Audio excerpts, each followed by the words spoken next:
Okay, going to try and do this. It's a bit windy to do an example. Right, okay, how to change a slate on a roof. To get a slate out, you need a slate ripper, which is this thing here. And what you do is you slide it underneath, as if that's the tile there. You slide it underneath, you get the nail, you get a hammer, you bang that area there and knock it down, and then what it does is it pulls the nail out. So you need to do it both areas, pull a nail there, nail there.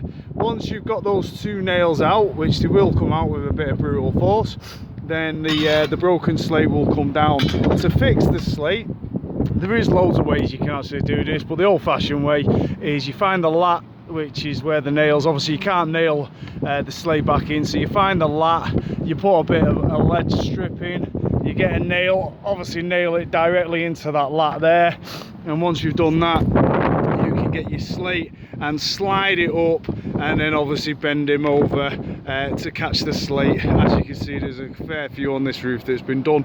So how to change a slate on a roof.